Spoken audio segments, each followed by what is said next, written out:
everyone, Paul ISI. Welcome to part 1 of our MPC Airfix 1/16 scale AC Cobra video build. This is an older kit. It's 40 years old, made in 1981. Reboxed, made by MPC, reboxed by AMT and Airfix. I saw this on eBay a while back. It's a bit of a ropey looking kit. It's not the best kit, but from what I've seen and read, it looks like it's pretty buildable. So it's a Cobra, so what's not to like at the end of the day? So I thought, right, let's give it a whirl. It's been in the stash. It's been in the bedroom of the house because all the bigger kits are in there, and it's been kind of calling at me like a siren. Build me, build me. And I thought, right, okay, it's an interesting build. It's a big scale. It's going to be an interesting kit to build. And if we pick an interesting colour for it, I think it'll look really good. So, let's start off and we'll have a quick look through the box. We did this on my last bench update, so it is the same footage, so do excuse me, with a different voiceover. But we'll have a quick look through the box, and then we'll get cracking with building the kit. Hey everyone, please subscribe to the channel, click the bell notifications, get notified of our latest videos, give the video a thumbs up or a thumbs down, and leave a comment. I do read and appreciate every comment you guys and girls leave behind. I may not reply to them all, but they are all appreciated. And there's a link in the description of the video that takes you to a big long list of all handy videos and a lot of the products I use in my videos. Right then, so quick look through the box. So this is an older kit from MPC. It's also reboxed by AMT and Airfix. Obviously it's 16 scale. It's an AC Cobra 427. So it's a basic kit. And it's a little bit rough in places. But we're going to do the best we can. Quick look through the instructions. Quite plain and basic instructions, but quite clear. So not too bad at all. Not the most in-depth of build, which is a bit refreshing after the big 12 scale one we just did. Body shell isn't bad at all. It needs a bit of cleanup. We've got some strange marks in the plastic. But once we get all this cleaned up and flatted back, we'll be good to go. We've got to remove the bonnet, hood, boot, trunk, and door. Blanks are in there. They're just strengthening plates. Clean those all up. Clean up all the seam lines across the top of the wings, which are quite deep, to be honest.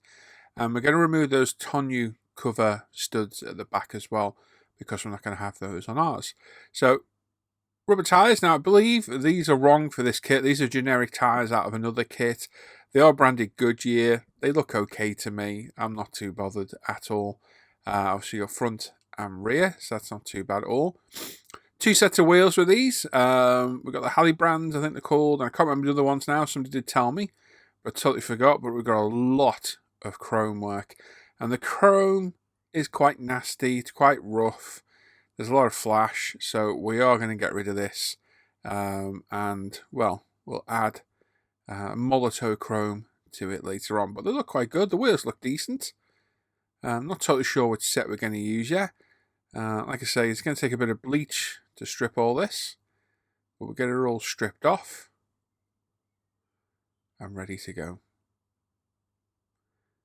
So you can see the chrome is pretty nasty. You can see it on that sump there. That is rather nasty. Several bags of all sorts of malarkey in here. We've got a hardtop cover, the tonneau cover. We're not going to use those because it looks awful with them on. Inner engine arches, our exhaust, suspension components, brakes. So it is a bit plain and basic in places. It is what it is. We'll make the most out of the kit as we can. But from what I've seen, it does build up quite well. Now you're going to see me gesturing apart here. This bit of footage was used in my last bench update. So I didn't originally voice this bit over. So you're getting hand gestures here. We've got our our bonnet or hood. There's one of the wheels test fitted in a tyre. Got our luggage compartment there. Clear parts, which are not great at all. I've bought some acetate sheet to see if we can replace these. So we'll get to that as and when we get to it in the build. Like I say, it is a pretty nasty old kit. It's a 40-year-old kit. It's not the greatest. One of the biggest criticisms we've had is this screen not fitting great. Now, it could fit better. It could fit worse. I think once that's glued in place, I don't think it's going to give us any real dramas at all. just test fitting it to look at the gap. Yeah, I don't think it's going to be much of a problem. It is what it is. Like I say, we're going to dechrome all the chrome and respray it with Molotow anyway, so it should look better in the long run. So there's the inserts for the back of the wheels, our interior, which is textured, which doesn't matter because we'll flock it anyway. Our trunk lid, boot lid, steering wheels, 2 of them. We're going to use that bottom one there by my finger. And then we've got our seats, which nicely textured, an engine part and what have you. We've got hoses, the chassis, various other parts. So there's enough to get on with, but nothing too technical. Kit decals look pretty nasty, to be fair. We're probably not going to use any of these bar the instruments. Might not even use those, to be honest. We've got an AC Cobra logo and a license plate. We'll see about this. We're definitely not going to use the stripes. We're going to spray those on in a different colour. I think they're usable, the decals. It didn't fall to bits when I tested them. But we're not going to use them. We're going to paint our stripes on. And we'll just use some of the small ones. So overall, it's an older kit. It's a 40-year-old kit. So it is going to be a little bit ropey. It's going to be a bit rough. It's going to need a bit of work here and there. But I'm sure we'll get it sorted as we go. As there's not a huge amount of parts on this, we're going to use our Tamiya side cutters to cut off all the parts. We don't need the numbers. We can see what they are by looking at them. So we're going to cut off every single sprue and put them in one of our plastic storage boxes. That way everything is safe. It's a lot less cumbersome than this really poor box that's kind of collapsed, showing its age. So I'm just going to cut them off, leave a little bit of the sprue behind. We're not cutting right up to the part. We'll clean everything up as we go. But this way, we know everything's safe. Everything's where we want it. And to be honest, most of the parts are on those 2 chrome sprues there. They are the majority of the parts of the kit, really. There's dozens of them. So, like I say, this way, once these are all cut off, they can be put away. And then as we require each part, we can pull them out and clean them up. And there we go. All the parts, all nicely stored, out the way, safe. Our decals go in there. Our instructions even fit in there. We close the lid and everything's safe, sealed and stored out the way. And a much more neater, easier storable solution. So there we go. You can pick these up on eBay. They're made by Wham. So wake me up before you go. They're about £10. I've just bought another one. And they're very, very handy for storing parts in. So like I say, we need to de-seam all these wings. It runs front to back over both wings. It's quite pronounced. It takes quite a bit of work. UMP sanders will make short work of this. It's very strange plastic, this as well. It's not the nicest of plastics I've worked with. So I made the choice of once we de-seamed everything, we'll go over the entire body with a 240 sponge, which hopefully we will be stocking soon at UMP. Very handy for doing this. And we're going to scuff up that entire body. So we've got a nice uniform, equal surface all over. And hope to remove any imperfections in that plastic. Like I say, it's a very, very dusty, nasty blue plastic. So, not the best. Got one of our Trumpeter Master Tools chisels here. We're going to remove those tonneau cover studs. So this is a little curved one. There's a multitude of them in the range. I'm just going to take off the majority of it with the chisel. Then we'll come in with our sanders, a thinny stick and a sponge. And just sand them all till they're gone. Just a basic sanding procedure, really. Again, using our wonderful UMP sanders made in the UK. We're very proud to say that near enough every single product we make ourselves is made in the UK. We've got a couple sourced from the US as well. Very, very proud to keep our trade mostly within the UK. And again, go over with the 240 sponge so it's all nice and smooth until we're happy with the surface. So quite a bit of cleanup. This took me in total about 3 hours. I did it all on the Friday Night Live shows while I was sat there modelling away. I'd had a bit of a migraine. I know, oh, boo-hoo. I didn't want to sit staring at the screen all night like I normally do on the live shows, so I made a decision to model all night while I was listening away. And this is what I did. And it did while away the time, and as you can see, pretty clean body, a bit of a fingerprint there, but we'll deal with that later on. So, we need to remove these sprue supports now. These are where our boot lid, trunk, bonnet, hood and doors all fit in. and they're just strengthening pieces really. So we cut away the part, cut away the plastic as flush as we can, then we'll come in with a variety of sanders and get them all sanded flush. Just a quick check of the boot, which actually fits really nicely, as does the bonnet. In fact, they're that good a fit. I'm quite worried that when they're 2K'd, it will be a bit closer. We might have to do a bit of work later on. We'll figure that out when we come to it.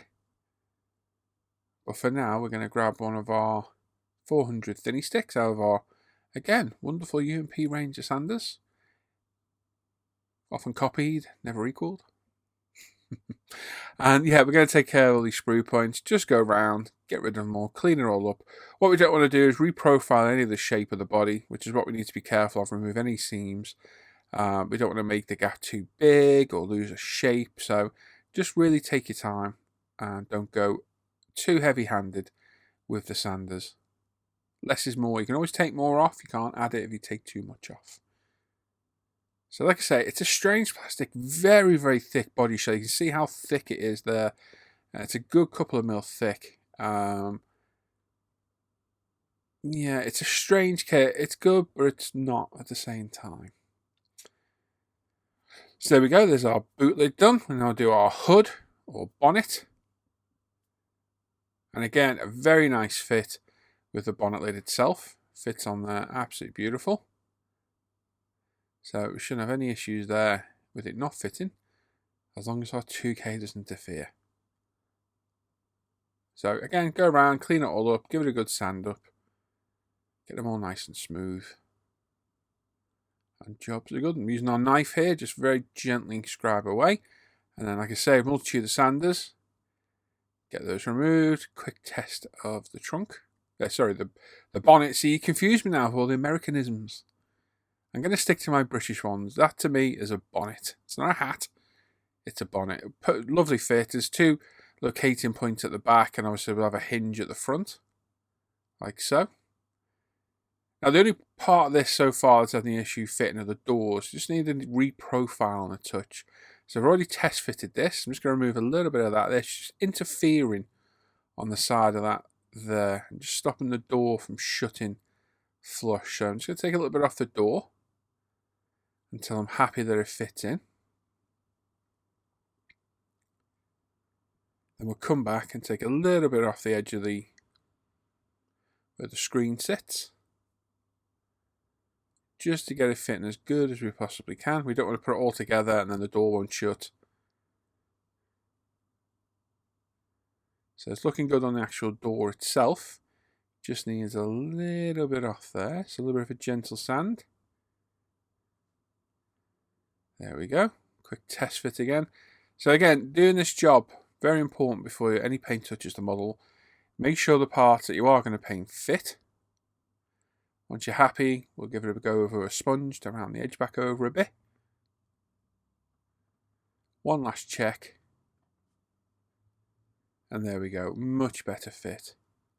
Equal gap. The door looks like it's shut properly. That hopefully shouldn't give us any problems. We can repeat that for the other side.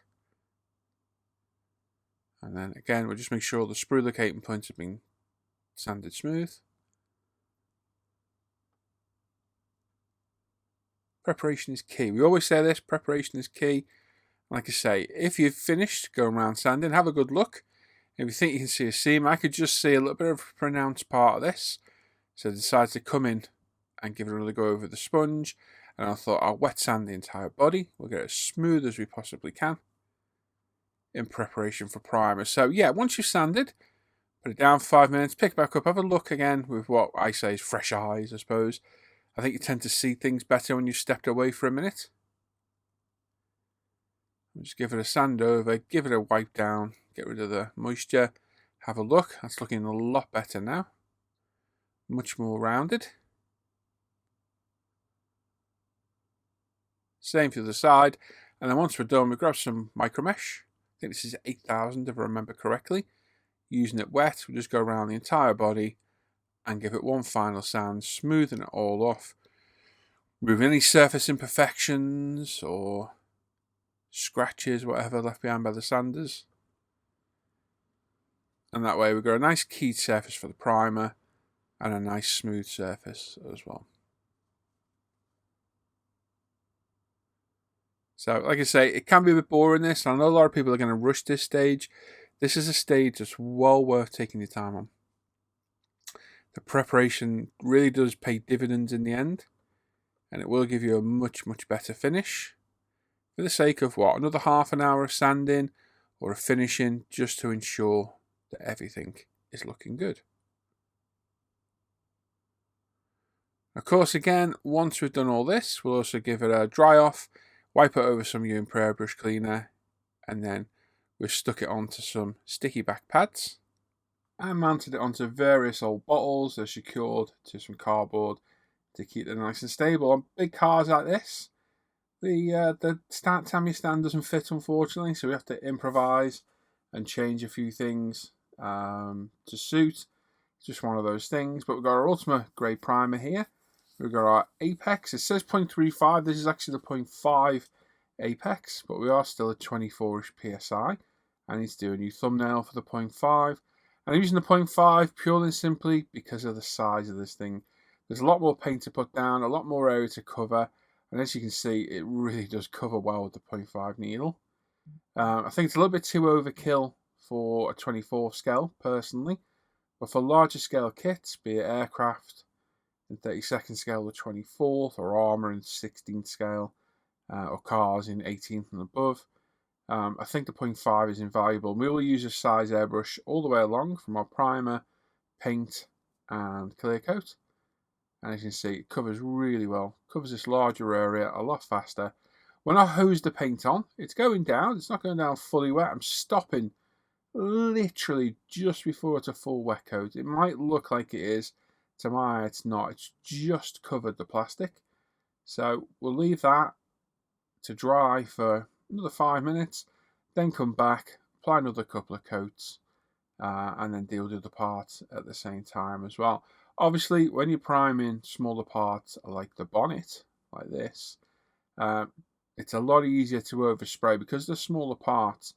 Take your time, stop before you go too far, and don't forget the underneath. Now, we will put some trim underneath this, but the very edge of it will still be body coloured, so make sure you prime that for painting as well.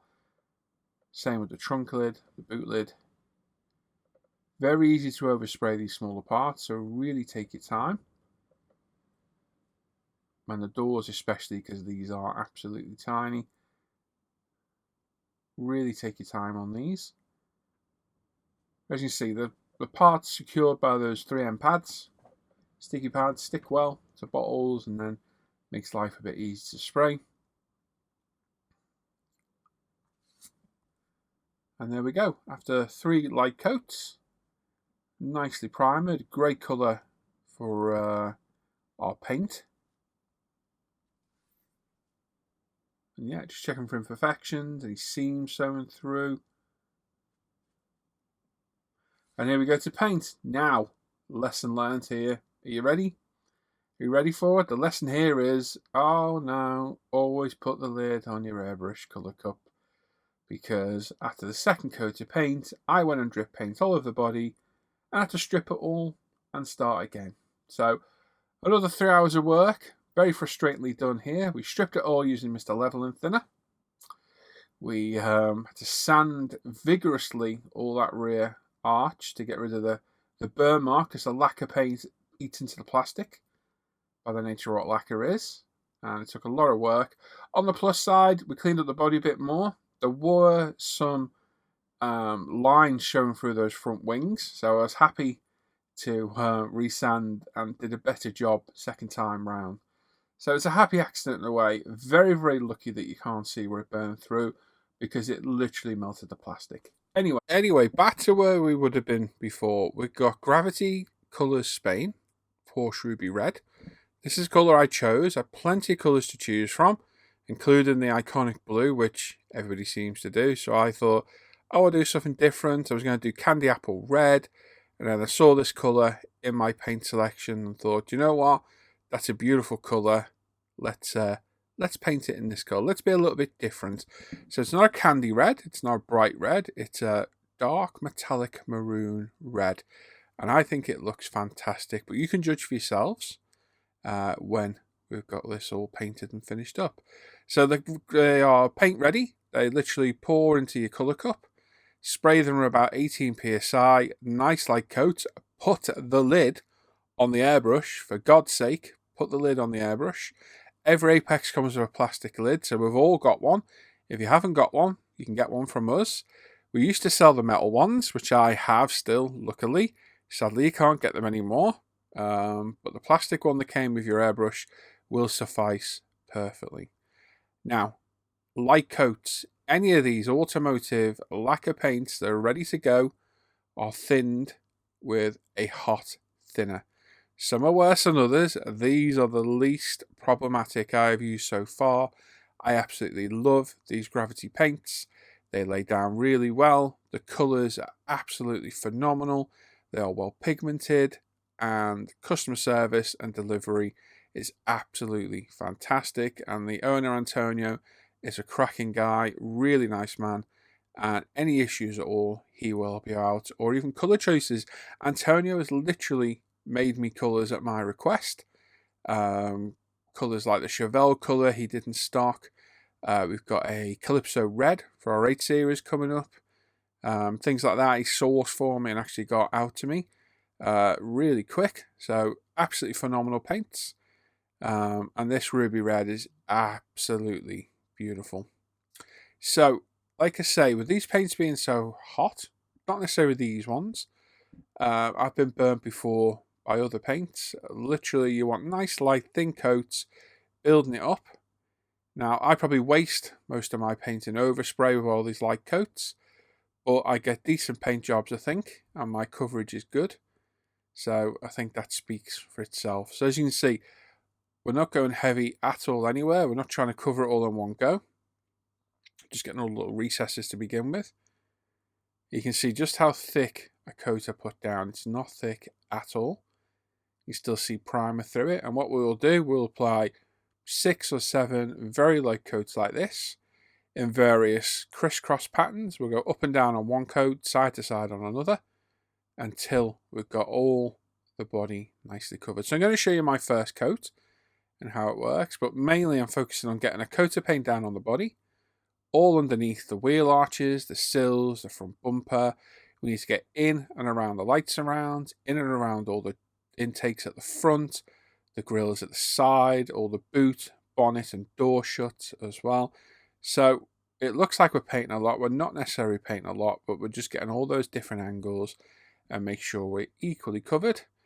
And make sure you paint your bonnet, boot and doors at the same time with equal coats to keep the colour the same. As you can see, I'm painting inside as well. I fully painted all the interior on this as well to make sure that nothing shows through. And there I am, just getting inside the bonnet shut and having a look around to anywhere else that might need a light coat to get it all to match. Then that can be put down for 5-10 minutes, whatever length of time you want to leave it, to let it flash off a bit, and we'll come back and we'll apply several more coats until we get the depth of colour we want. So there we go, a little bit long-winded, but that shows you basically my first coat. We've not got any coverage on it at all. Now the bonnets and the doors, now I had already had 2 coats from our previous escapade where I spilled paint. So I put 2 down on the body and then offed it up and had a look, and yeah, we got about the same colour.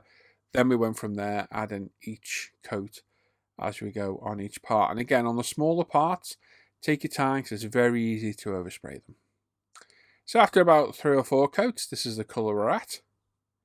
Really starting to build up nicely now. It is a beautiful colour. And again, we're still focusing on getting the body covered equally and all those recesses, wheel arches, inside that air dam at the front, all the shuts on the bonnet, boot and door, where those grill goes, and inside again as well. Just making sure we get all equal coverage all the way around until we're happy with our colour. Now, like I say, several coats later, as you can see, it's really starting to get interesting. Now, look at that colour. That is beautiful. Absolutely stunning metallic ruby red. Very, very happy with that. As you see, we're using a pipette or a pipette, whatever you want to call it, to dispense the paint from the bottle to the airbrush. That way we don't spill paint all down the edge of the bottle and the bottle that gets stuck. And again, systematically going around, getting every area covered. Very, very light coat. You can see how little paint I'm putting down. It's not even remotely wet. And keep that colour cup lid on your airbrush. That's a mistake I hope to never, ever make again. And there we go. After, I'd say it's about 7 light coats. We've got beautiful coverage on the body. That's looking really good. Then our bonnet, looking nice as well. Boot lid. And both of our doors as well. They're looking really good. So we're just going to put those there to dry. Get a picture. Chuck it on Facebook. And then leave that to dry fully overnight. Now, a quick word from our sponsors. Head on over to www.umpretail.com and help support mine and Lee's business, because without Ultimate Modeling Products, there would not be any international scale modeler, and all the videos we put out there, and the Facebook page, and the forum we run. We stock loads and loads of modeling products, including all our own products of our Apex airbrush, our pigments, primers, sanders, thinner and cleaner tools, our wonderful storage system, polish system, and weathering washes.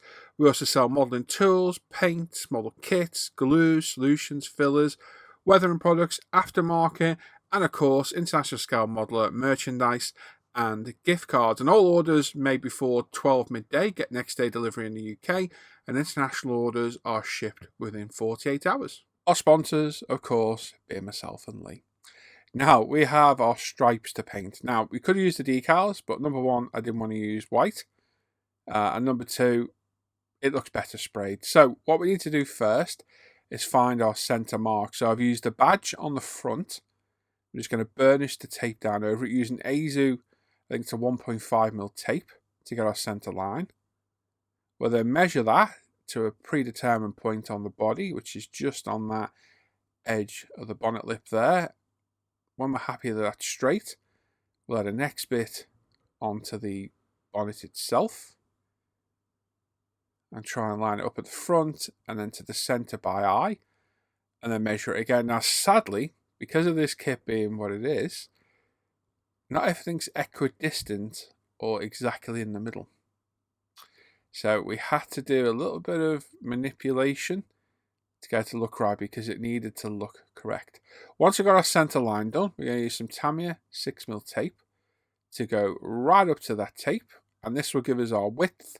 We will then put Tamiya 2mm tape up to the edge of that, remove the 6mm tape, and that gives us our stripe. If that's hard to understand, I am sorry. But basically we're using the thicker Tamiya tape to give us our equal stripe distance.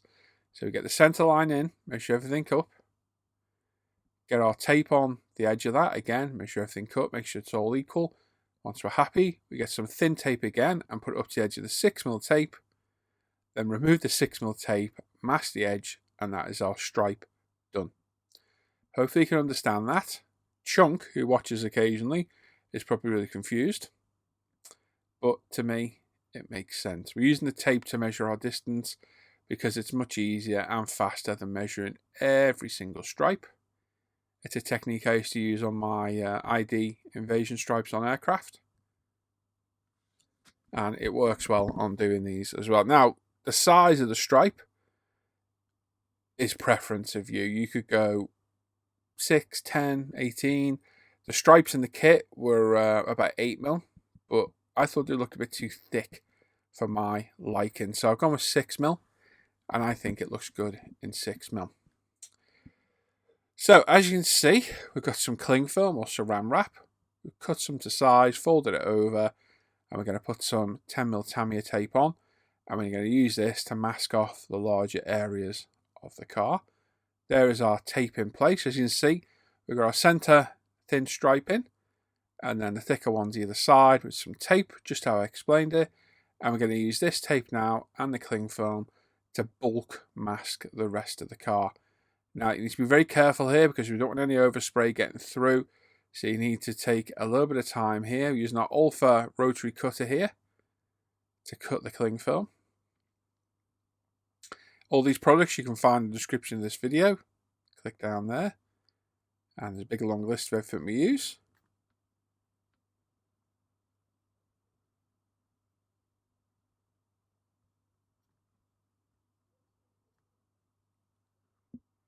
This way you don't waste a lot of tape.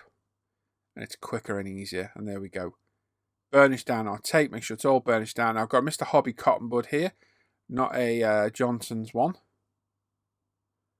Because you don't leave any fluff behind. Just make sure all this tape's nicely burnished down. We're ready to paint. Now, I know a lot of people use kitchen paper to do the cling film trick. I've done it, and kitchen paper is porous. I've had paint go through it. So, in my recommendation, I wouldn't use that. Cling film works perfect. Just don't apply cling film on freshly painted lacquers like TS or LP, because it has got a habit of marking them. And don't put it over decals because it'll pull decal off. Now, we've got some Mr. Colours Super Metallic SM8. Next plate silver. Now, you can't get this in the UK. You have to get this from overseas. I bulk tested a load of spoons, sprayed every metallic paint I've got, and this was my favourite colour out of them all. Now, I've only got a little bit left. We're going to thin it with Mr. Hobby Leveling Thinner, just a splash. And it is a very highly pigmented, very tiny pigmented, beautiful metallic colour. I will be picking more of this up when I can. But you can't buy it in the UK. No idea why. It'll be down to some silly labelling laws or what have you. But we'll just drop a few drops of leveling thinner in there. And it's an absolutely beautiful colour. It really is. Absolutely stunning. Then we'll load up our 0.2mm Apex with it. Give it a little swirl. Make sure it's still mixed correctly. We're just going to put down several light coats. Now, we don't want to put this down heavy. We've got 2mm Apex, 18 psi. And the reason you don't want to put it down heavy is because you'll get a very pronounced step on the mask. So, just put it on light. We should have our colour lid on here, really. But we haven't. But we should. And we're going to put several light coats down and just build it up. Nice and slow. As you can see, it sprays on super fine. It's a beautiful colour. Absolute perfect colour for doing this. And we go around all the body, the boot and the bonnet until we've built it up enough. Like I say, I've spent hours spraying dozens and dozens of spoons in every metallic colour I own. They're all laid out. I'll show them in one of the next videos when I remember. And to pick up as a reference and look at and be able to put next to the car is a very, very handy tool to have. It's insanely boring to do. But it's a very, very good visual reference of colour. And again, same with our bonnet and boot. You can see that colour building up. But this paint is super smooth. It's beautiful. Very, very highly pigmented. Very, very fine pigments as well. And it sprays absolutely fantastic. So the ideal colour. The other colour I was going to choose was like a gunmetal. But I've done that before. And it's quite a cliche colour in a way. So I just want it to be a little bit different. Just making sure the tape's burnished down there at the edge. I thought it lifted a touch. Thankfully I hadn't. And again, very light mist coats. Don't forget the front and back as well.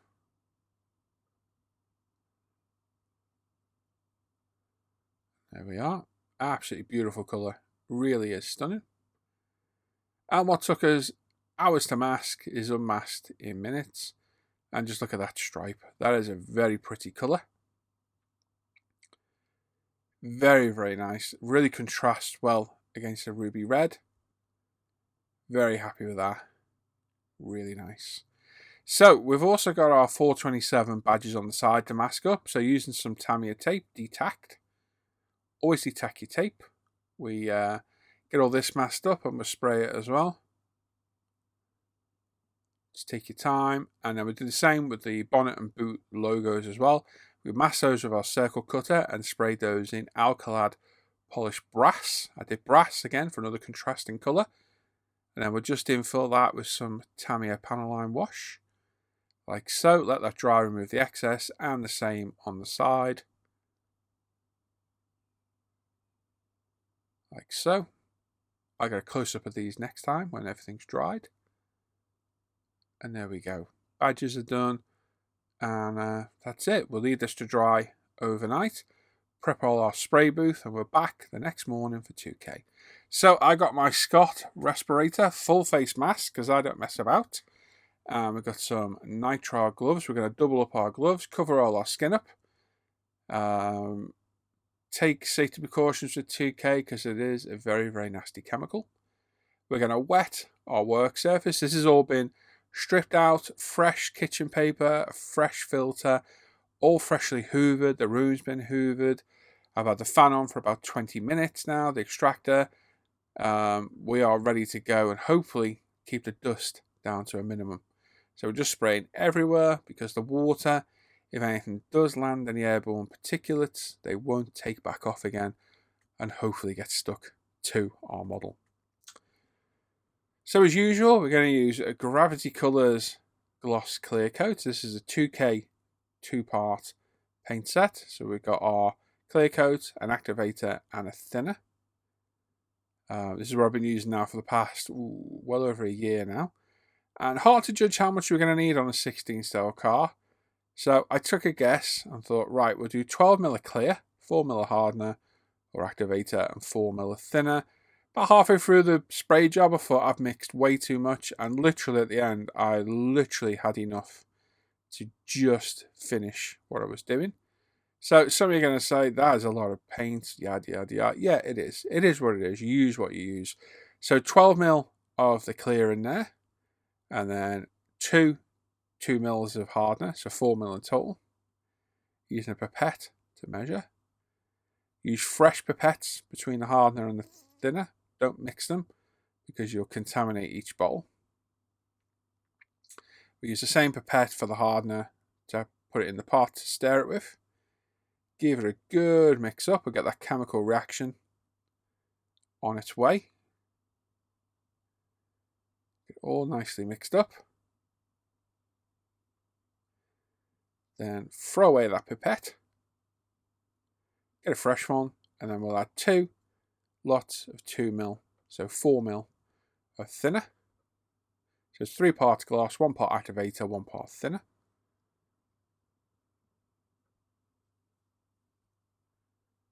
And again, we give that a really good mix up.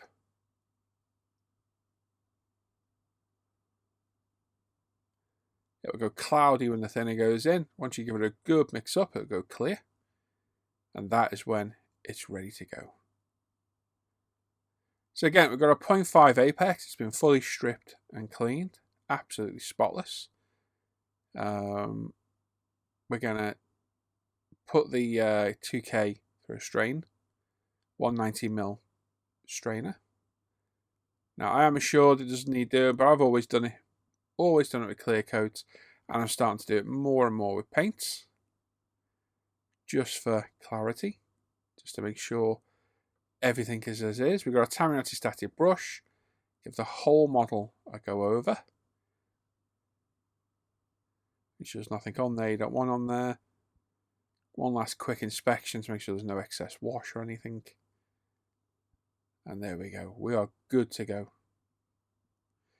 So as always, we'll start off with a tack coat.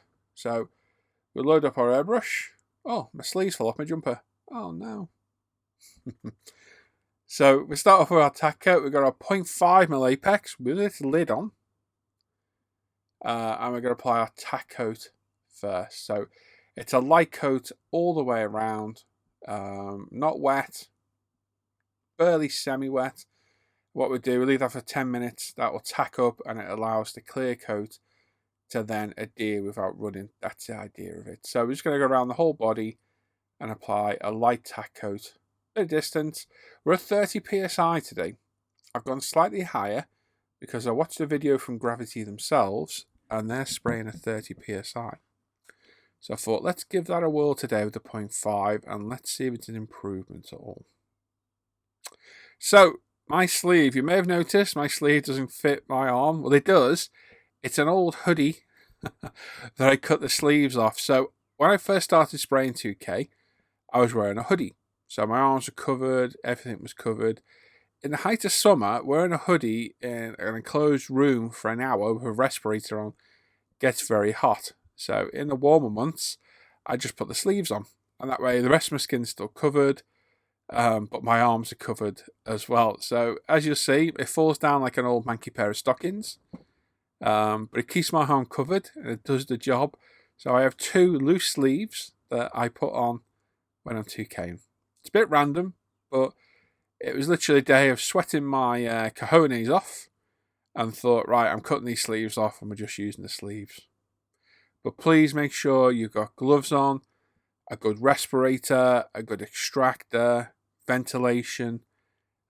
Keep those hands covered. You need nitrile gloves because I believe latex isn't 2K proof. Nitrile is a lot more resilient, and my hands are doubled up. I have double gloves, 2 gloves on each hand to ensure I don't get any contamination. This stuff will make you seriously ill.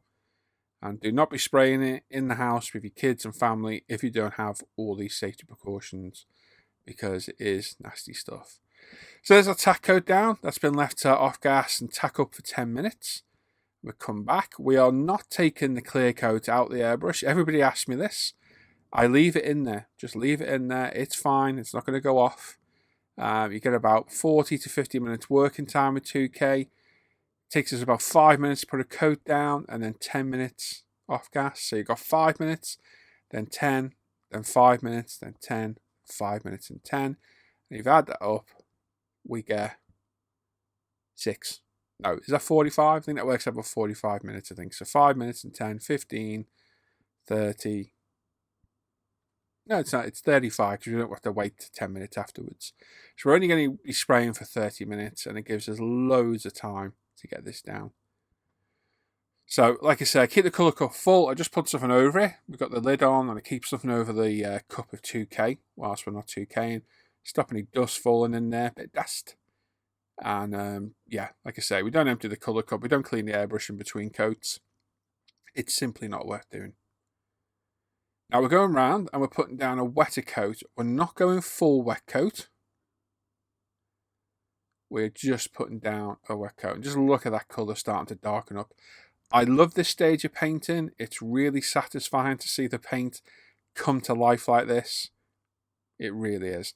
Now, that's off gas for another 10 minutes. We're doing the bonnet, the doors, and the trunk, the boot off camera as well. And this is our final coat now. So what we're going to do, we're going to go around, we're going to put a wet coat down on each side. And then we're going to move around and spray the rest of the body and get it all covered. Then we're going to go around and look at it all again, angle it towards the light. And if the clear coat's good, we're going to leave it be. If there's any orange peel or imperfections, we're going to give it another light coat of 2K. What you see here now, when you are done, when you think, that's fine, I'm happy with that, what you see in front of you is what you will have when it dries. It dries near enough how it looks. So if you can see orange peel when you finish spraying, when it dries, you will more than likely see orange peel. It does self-level a bit, but like that orange peel on top now, that will stay there. You will not get rid of that. So the way I do it is go round, because we want to keep the coat as thin as possible, but we also want to get it down as thick as needed for the 2K to self-level naturally by itself. So I will go around and put my wet coat down over the entire body, systematically getting it all nice and covered. I'll then put it under its cover and do the other parts and leave it for 2 minutes. And then we'll take it back out and have a little look and look everywhere. And if I see an imperfection or a bit of orange peel, it gets another little blast of 2K. Not a lot. You'll like it, but not a lot. Like I say, what you see here now when you're done spraying is what you will get when it's dry. So it's time spent, well worth just having a look around, making sure everywhere is equally done. Now what we'll do, we'll put this down, leave for a couple of minutes, spray the boot, the bonnet, etc. Then we're going to back out the box, have a look. If there's any imperfections at all, we'll just give it another little spray of the 2K and that's us done. It can then be put away, left to self-level on its own. Undercover, as you can see here, very careful putting under your covers as well. And we are good to go. So about an hour and a half later, we've let it all off gas. Clear coat looks really good. Got a bit of dust here and there, but that's to be expected. It's going to happen. But the colour is absolutely stunning. It's come out really well. Clear coat's gone down well. We're a little bit thick in a couple of places. It's just the nature of 2K. But the great thing about that is, with the thicker paint, it gives us a lot to work with when we sand it back. So once this is flatted and polished up, we should get a nice, beautiful sheen off this. That is a wonderful colour. It looks absolutely brilliant. And again, our doors, boot and bonnet looking great. One of the doors was a dust magnet. There's a ton of dust in it. But again, we'll get that later with some flatting and polishing. But wonderful. So happy with that stripe colour as well. That next plate silver from Mr. Hobby is a beautiful metallic colour. It really, really is. And yes. So this is now going to be left for, well, until we come back to needing the body, which will be near the end of the build. So it's going to be left for a good couple of weeks probably. And then we can come back and finish it off. So some quick pictures. They're a little bit overexposed because I had to get the colour of the body. But this is looking good. It's a nice colour. I've overexposed the pictures to show the colour to kind of what my eye sees and to highlight. So I've got some strange reflections here and there. They look a bit odd. But you can see the colour. You can see those beautiful stripes. Lovely silver stripes. And we'll show this properly near the end of the build. Probably in like part 4 or 5. However many it takes us to get it in. But what a beautiful colour. And the 2K job. Really nice. Not too thick. A little bit thick in places. But we'll take that back when we polish it all up. And not a huge amount of dust to deal with either. Very happy with that. There we go then. So, lickety split. We are all gone from taking parts off the sprue, clean up, quite all the clean up on this kit. It's not the nicest plastic to work with. It's pretty nasty. To prep, prime, then prep and prime again because we still built paint because we're an idiot. And clear coat, which it's come out really well. Well happy with the colour. I seem to have a good eye for colour. I think I do anyway. And I knew this colour looked good on the body. Steering clear of the stereotypical colours, I'd like to say. The blues do look fantastic. And I do have other Cobras. I've got a Racing 24 scale. I could pick more up in the future. So we will do the iconic blue one at some point. But I just wanted to steer clear of the cliche colours, which is blue and white, blue with white stripes. And I thought this ruby red, I've got it in the stash. It's a 959 colour. We've already done the 959. We're never going to do that again. So let's use it on this. And that's what we did. And I think it's going to look good once it's done. So I hope you've enjoyed the build. Let me know thoughts in the comments down below. I do love reading all your comments, and they do really spur me on the build. So please do leave a comment. I might not reply to you unless you ask me a direct question, but I always heart every comment. And I do read every single one. If you built the kit, let me know you built it. Do you have any issues with it? What to watch out for? What do you think of the colour? And yeah, that's it really. So that's us for today. We're back off with another build video. We've still got the Challenger to finish off, which was going to be the next video, but this thing took precedence over and I had to start it. So we'll be back for part 3 of the Challenger, which we're going to focus on the interior next. And then we'll probably get part 4 of that one done as well, because that build's nearly done and that's off the bench and gone. And we can pick something else then. I kind of got an idea what I want to do next. But we'll leave that to chat about next time. So there we are. Thanks for watching today. Before we go, let's see who's been paying attention. Yeah, let's see who's been watching through the video. Did you see it? And what if it was? What was it? There might have been nothing. There might have been something. You let me know. I like playing this game because I find it quite funny. There might have been something in the video funny. Something might have popped up on screen. Might have been a sound. Don't know. You tell me. If you heard it, saw it, read it, whatever, pop it in the comments and let me know. As always, check out Natasha Scale Model Facebook page and forum, umpretail.com. You've seen our wonderful advert I made halfway through the video. Go over and support us and buy all your modelling products that you see in these videos. It's a big long list in the description of this video of all the products I use as well. as well as a link to everything else I was meant to mention. Check out International Scale Model Facebook page and forum, umpretail.com, the Live at the Bench page on the Off Air Hangout group, and of course my Paul ISM page and Instagram page. I use Facebook more. Did I say Paul ISM Facebook page? Yeah, I did. Head over there because you get daily updates almost of the builds on there. What I've been buying, anything I've done, wrecked, trouble I've caused. You can go over there and have a look. And I'm only 23 away from 4,000 followers. So if you're not following me on Facebook, Paul ISM, the link's in the description. Please go and follow me because I'm nearly there, nearly at 4,000. It's a goal I set a while back. It takes a long time to get there with Facebook pages, but we are getting there slowly. So please go over there and have a look. Thank you very much for watching today. I'll catch you next time for part 3 of the Challenger. Have a good day. Stay safe. Take care. Catch you all later. Bye.